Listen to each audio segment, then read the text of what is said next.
Hadirin yang dirahmati Allah Subhanahu wa taala, untuk malam-malam yang indah ini saya coba untuk berfikir bersama tentang beberapa persoalan yang berkaitan dengan tikrarul jamaah atau kemungkinan tikrarul jamaah fil masjid.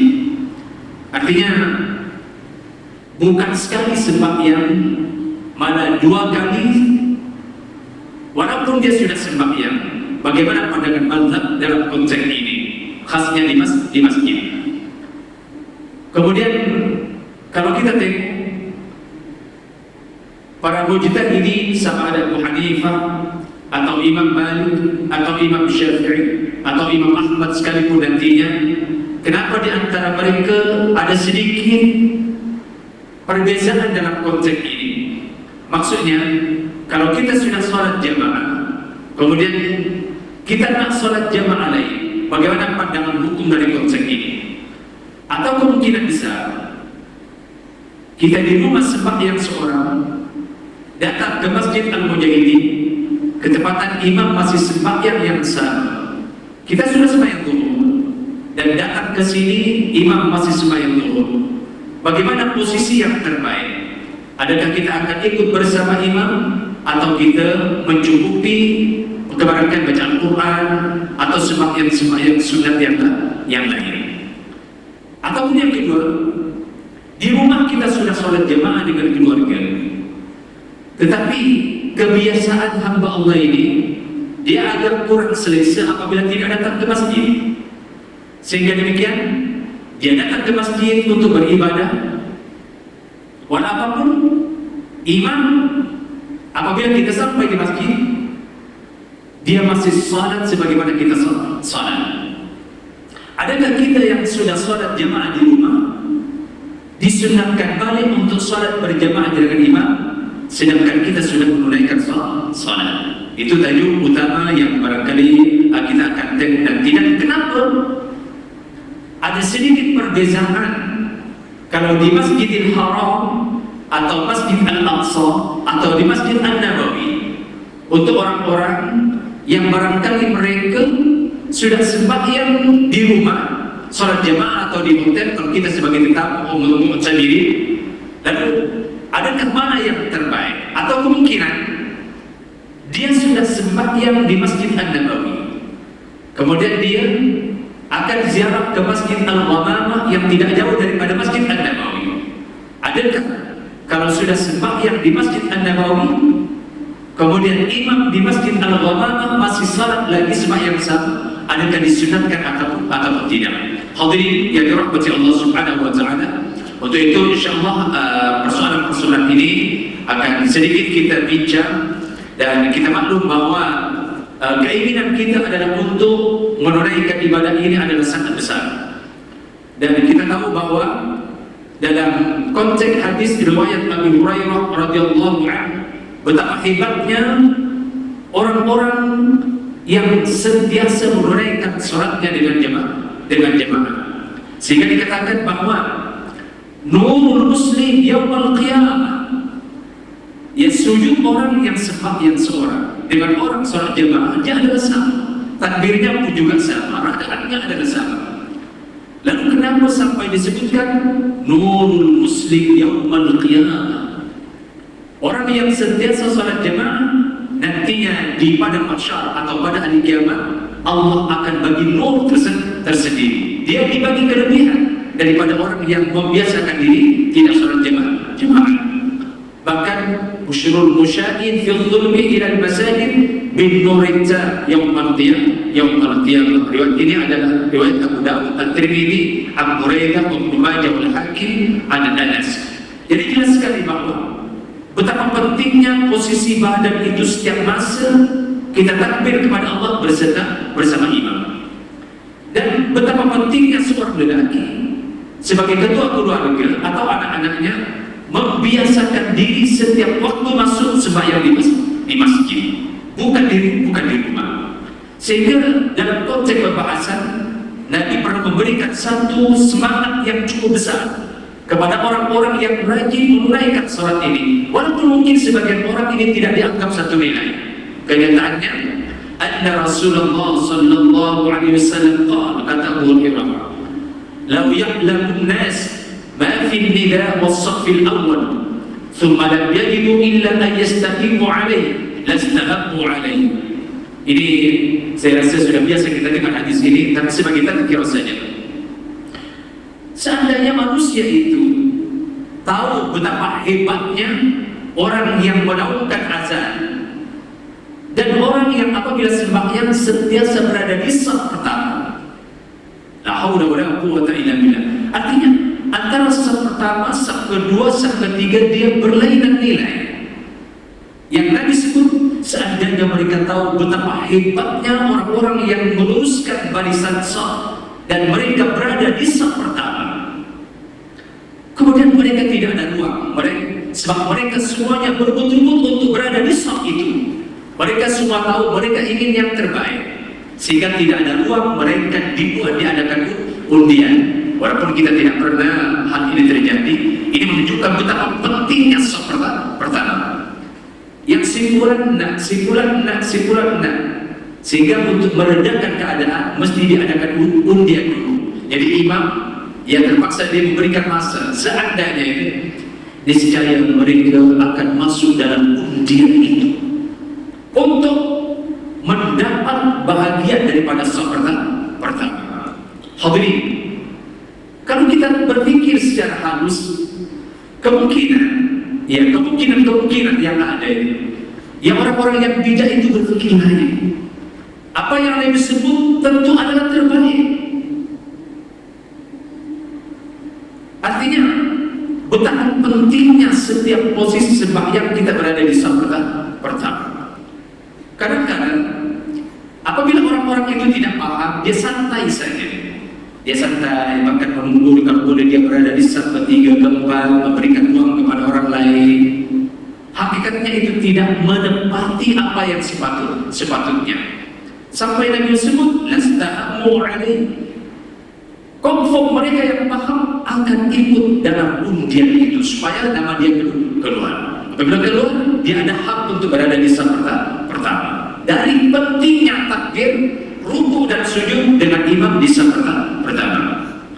Kemudian, walau ya'lamuna ma fi at-tahjil lastabaqu ilayhi, walau ya'lamuna ma fi al-'utma was-subh la atawhuma walau haqqan. Hadirin yang dirahmati Allah Subhanahu wa taala, ya, seandainya mereka tahu lagi, Nabi sebut seandainya mereka tahu. At-tahjil ini disebutkan at-tabkir ila shalah, cepat masuk waktu, cepat sembahyang. Masuk waktu, tidak ada ruang kesibukan yang lain, semua di stop. Seandainya mereka paham hal ini, mereka akan buat yang itu. La haula wala lastabaqu ilaihi. Mereka ketepikan apapun bentuknya kepentingan di luar. Mereka emergensi. Tetapi ruang lingkup manusia, ya, saya tidak mengatakan kebanyakan, ya, yang persoalan ini mereka tidak digedor-gedorkan. Walhal tawarannya, seandainya mereka tahu at-tahjir, at-tabkir fi shalah, cepat-cepat sembahyang, dia ada perasaan kurang atau kemungkinan dari khusyuknya. Bagaimana kalau roh saya diambil oleh Allah sebelum menunaikan sembahyang?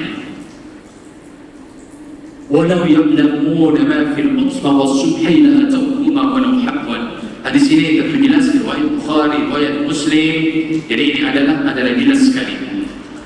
Kesimpulannya hadirin yang dirahmati Allah Subhanahu wa taala, yang terakhir dari konteks hadis, seandainya lagi mereka tahu betapa pentingnya sholat isya berjamaah. Dan sebut isya, sambil ruang ini agak susah. Kalau maghrib dia agak senang. Isya, kebiasaan mereka, ya, antara maghrib isya makan dengan keluarga, kemudian sudah berat mereka santai, sehingga lupa tawaran-tawaran ini.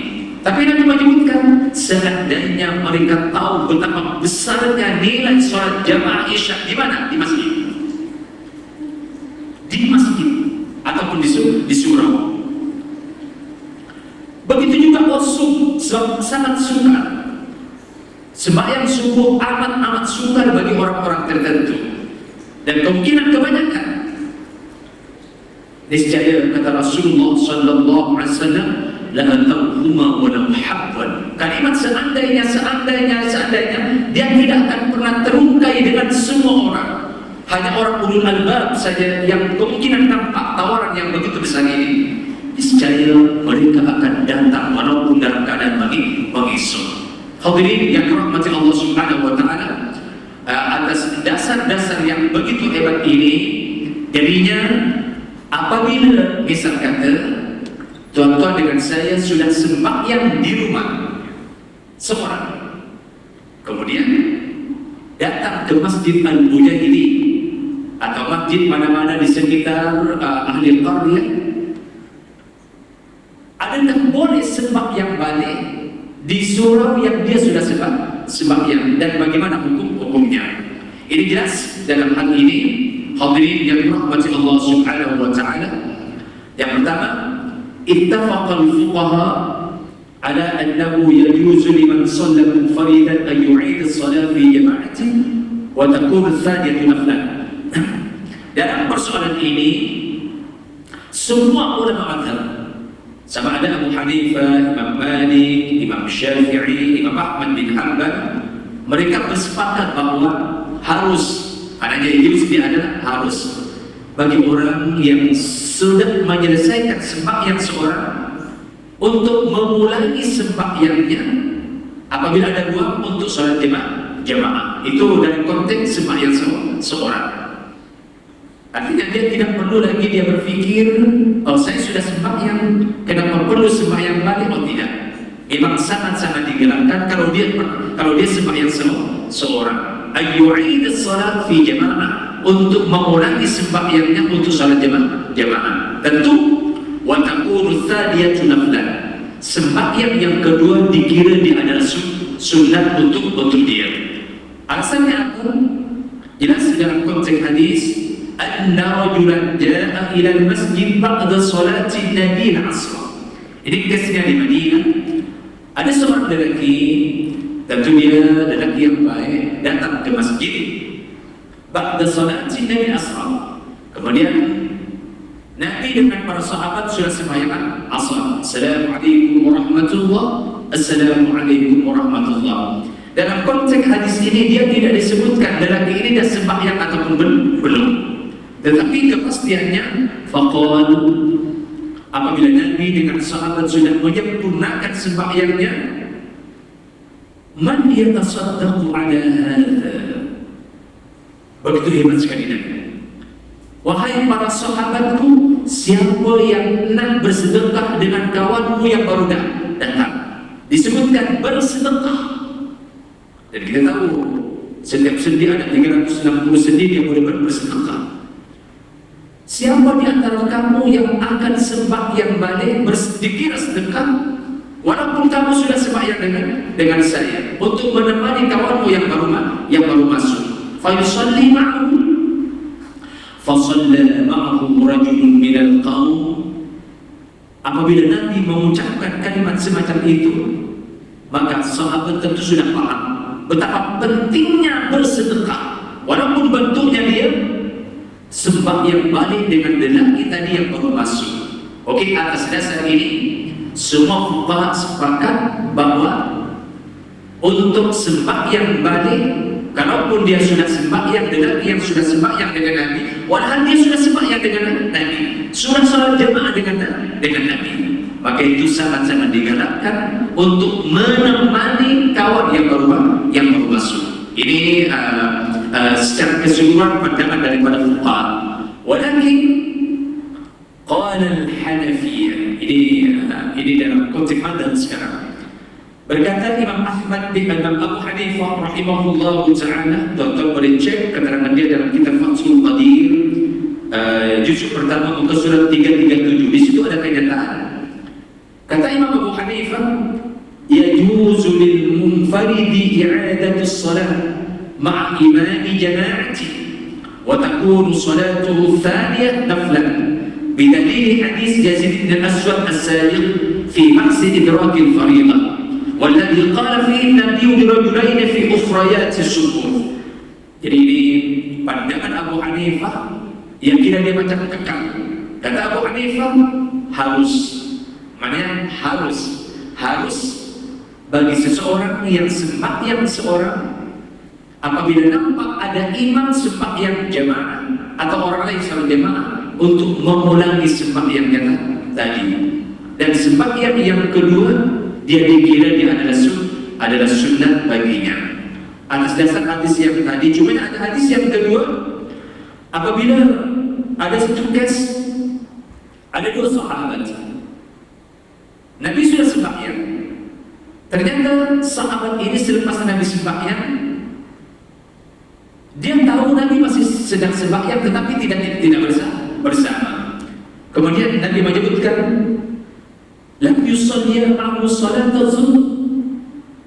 Kenapa kamu tidak bersama kami untuk sembahyang zuhur? Yang tadi kes sembahyang asar, ini sembahyang zuhur. Tentu ini idza shallaituma fi rihalikuma thumma ataituma masjid jama'ah fa shalliya ma'ahum fa innaha lakuma nafilah. Tentu sahabat ini memberikan jawaban, ya Rasulullah, kami sudah sembahyang. Tentu kemungkinan besar dua sahabat ini sudah sholat jemaah. Kemungkinan besar dia sudah sholat jemaah. Tetapi Nabi katakan, apabila kamu datang ke tempat orang yang sedang sholat jemaah, kalaupun kamu sudah sholat jemaah, maka hendaklah kamu sembahyang balik bersama orang ramai. Jadinya pandangan ini adalah cukup bagus. Kalaupun kemungkinan tak apalah, saya dah sembahyang, kan lagi sembahyang tahiyatul masjid, kan kemungkinan tak apalah, saya akan baca Al-Quran, saya akan berzikir, itu kan kemungkinan. Semuanya ini adalah baik.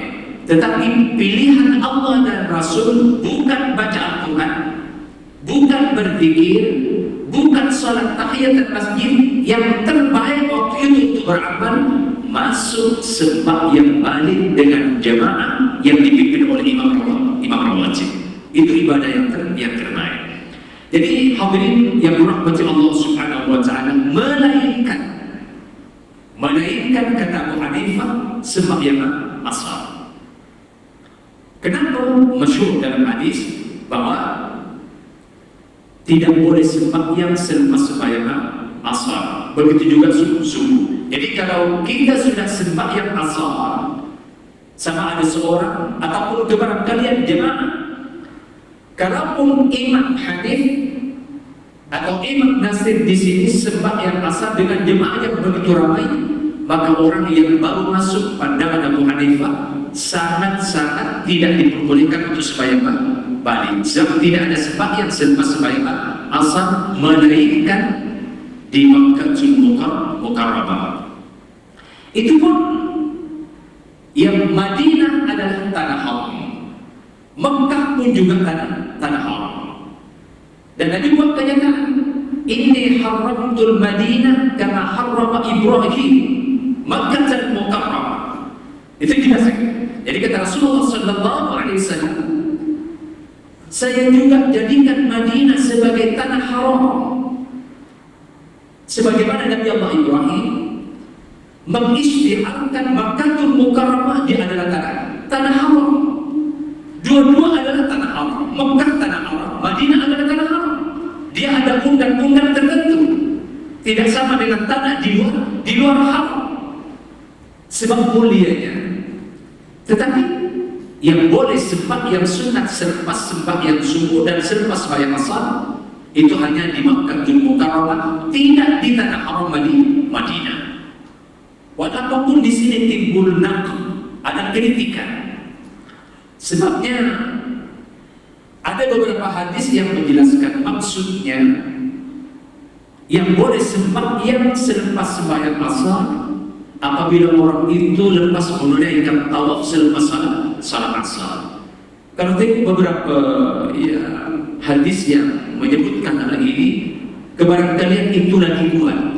Maknanya kesnya ada seorang sahabat menunaikan tawaf selepas asar dan dia sudah sembahyang asar.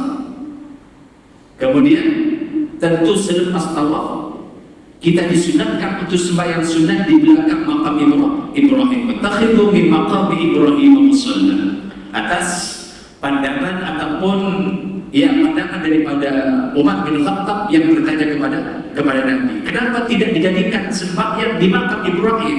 Kemudian turun ayat-ayat itu, dan sehingga tidak ada orang yang lepas tahu ifadah atau tahu sunnah atau tahu umrah yang wajib yang tidak sembahyang balik selepas dia tahu. Jadi kesnya itu banyak kali itu sahabat. Artinya kalau menunaikan tawaf selepas asar dan dia sembahyang sunat balik, atas dasar ini ada pandangan-pandangan tertentu kalaupun di Mekah yang boleh sembahyang balik selepas asar atau selepas subuh apabila mereka lepas tawaf. Itu tuan-tuan boleh cek mana-mana kitab fiqh sama ada mazhab Imam Syafi'i atau mazhab yang lain. Tetapi keseluruhan yang umum, secara umumnya mana-mana orang sembahyang di Masjidil Haram Makkah bukan Madinah, kalaupun selepas sembahyang subuh atau selepas sembahyang asar, maka dia diperbolehkan untuk sembahyang apapun bentuknya sembahyang sunnah. Ini dari konsep ini terpulang kepada masing-masing, dan itu adalah kebiasaan. Jadinya sangat-sangat tidak bagus. Mana sebagian kita nampak jemaah-jemaah barangkali boleh dapat masuk raudhah selepas sembahyang asar.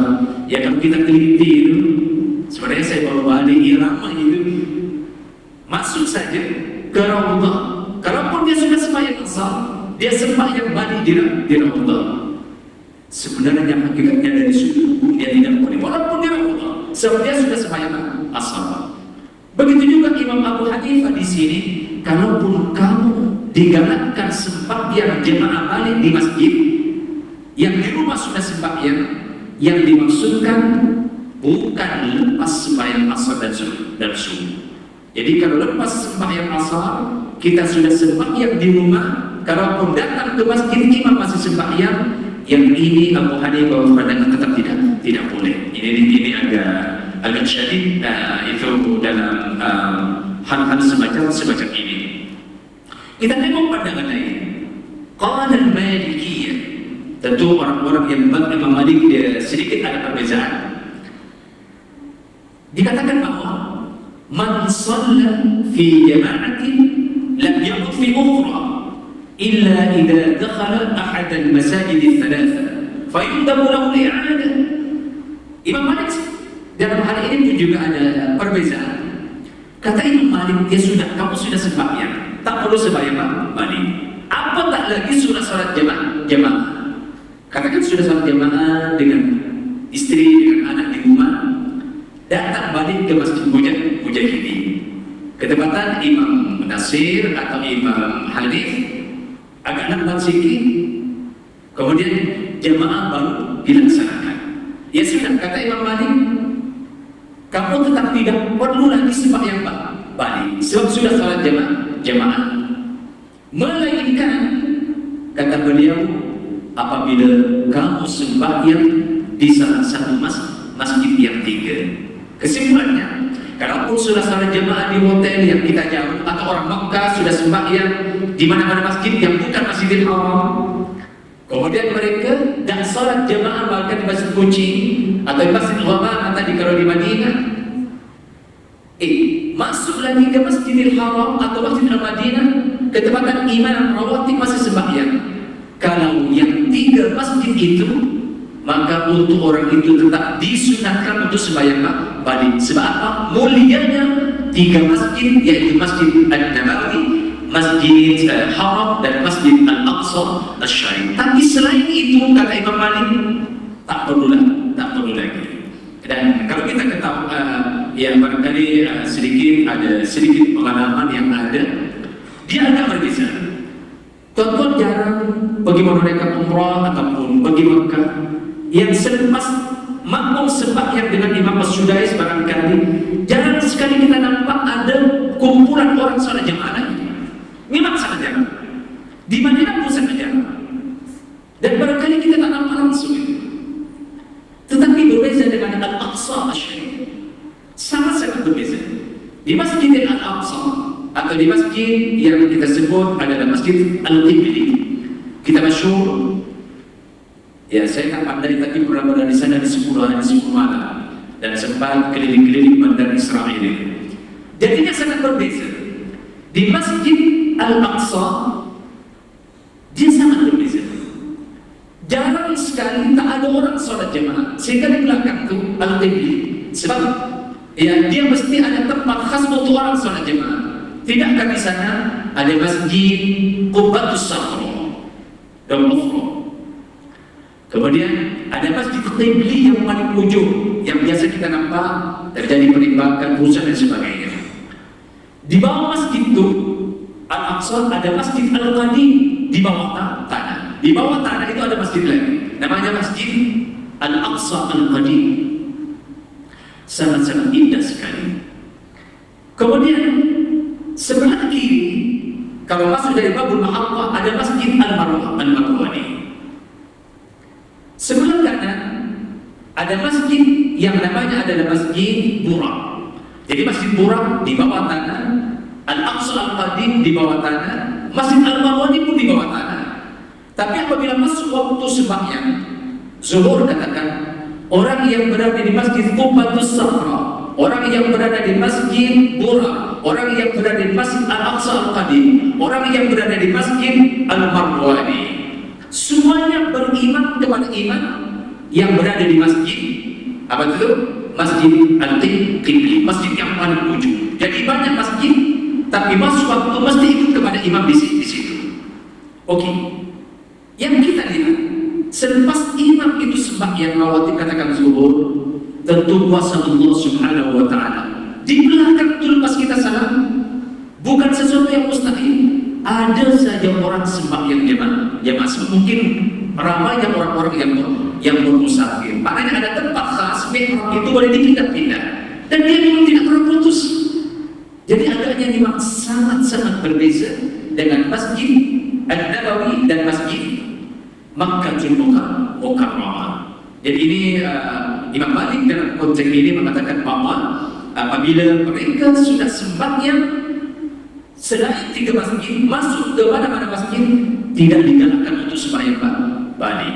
Tetapi dalam 3 masjid ini sangat-sangat digalakkan. Jadi ini pandangan-pandangan ini agak baik sekali. Fayunjabu lahu al-i'adah wa man shalla faridan jaz al-'adah fi jama'ah ithnain fa akthar la ma'na wahid illa idza kana imaman ratiban di masjid. Begitu juga pandangan Imam Malik berbeza. Kesimpulannya kata dia, kalau hanya seorang saja, katakan di rumah sudah salat jemaah, di sini ada orang salat jemaah, tetapi hanya seorang saja, barangkali seorang dengan makmum itu pun kata beliau itu tidak perlu lagi salat jemaah dengan mereka, melainkan imam yang dilantik yaitu imam rawatib. Jadi kalau imam rawatib kita sudah sembahyang di rumah, di sini ketepatan hanya Imam Hanif dengan bilang saja, sebab Imam Hanif maka untuk kalau yang jadi imam ada imam rawatib, kita yang sudah sembahyang di rumah tidak masih digalakkan lagi untuk salat sunat dengan imam rawatib. Fayu'idu. Hadirin yang dirahmati Allah Subhanahu wa taala. Jadi ini pandangan-pandangan ini agak yang berbeza, tetapi keseluruhan dia adalah baik. Qala Syafi'i. Bagaimana pula pandangan Imam Syafi'i rahimahullah taala? Imam Syafi'i di sini agak santai, di mana beliau mengatakan yusannu lil musalli wahdah wa kadzalika lil jama'ah fil ashar i'adatul fardhi bi niyatil fardhi fil ashar ma'a munfaridin aw jama'atin yadrukuha fil waqti walau rak'atan fi al-wajib. Ini Imam Syafi'i ini agak sangat-sangat menggalakkan. Tak kira di mana masjid, sama ada Masjid Al-Mujahidin atau Masjid Makkah atau mana-mana masjid. Sehingga beliau itu mengatakan bukan lagi yajuz tapi yusad, disunatkan. Jadi kalaupun kita salat jemaah di rumah, kemudian ketepatan macam tadi Imam Hanif sembahyang di sini maghrib dan kita salat maghrib, maka Imam Syafi'i di sini berpandangan bahwa disunatkan balik untuk sembahyang dengan Imam Hanif. Walaupun kedudukan sembahyang itu yang Imam Hanif dan Imam sudah rakaat terakhir. Jadi tetap lebih baik masuk sembahyang bersama daripada baca Al-Quran, daripada berzikir, daripada sembahyang sunat tahiyat masjid Ini pandangan yang dibagi oleh Imam Syafi'i rahimahullah ta'ala al-raih. Bahkan dari sangat-sangat digalakkannya, Imam Syafi'i berpandangan walau kana al-waqtu waqta karahah. Walaupun waktu di mana imam itu sembahyang sudah masuk waktu karahah. Kita masuk dalam waktu asar, ada waktu-waktu tertentu, ada waktu yang sunat yang digalakkan, ada waktu tahrim, ada waktu karahah, ada waktu tahrim. Karahah ini ya kemungkinan 15 menit sebelum habis waktu.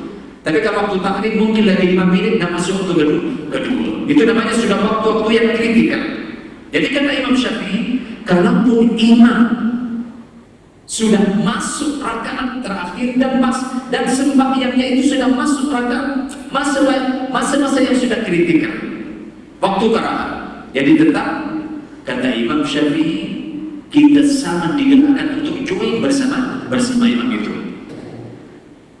Hadirin yang dirahmati Allah Subhanahu wa taala. Jadi ini beberapa pemikiran yang dilontarkan, tak jauh pentingnya, akan pentingnya pendapat Imam Ahmad bin Hanbal, yustahabu liman shalla fardhan munfaridan aw fi jama'atin ay yu'id as-shalah ila qima al-jama'ah wa huwa fi masjid walau kana waqtu al-'adah waqtan nahyi. Imam Ahmad lagi syadid daripada pendapat lain, sehingga beliau mengatakan tetap sunnah untuk sembahyang balik walaupun imam rawatib itu sembahyang sudah masuk waktu yang paling kritikal, waktu yang paling hampir masuk kepada waktu kedua. Hadirin, inilah beberapa pandangan yang disebutkan dalam konteks ini. Semoga ada manfaatnya walaupun tidak seberapa.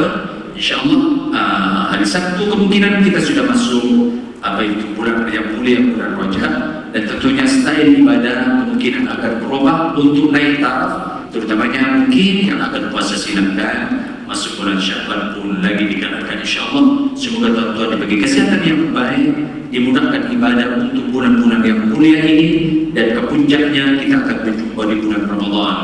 Wassalamualaikum warahmatullahi wabarakatuh.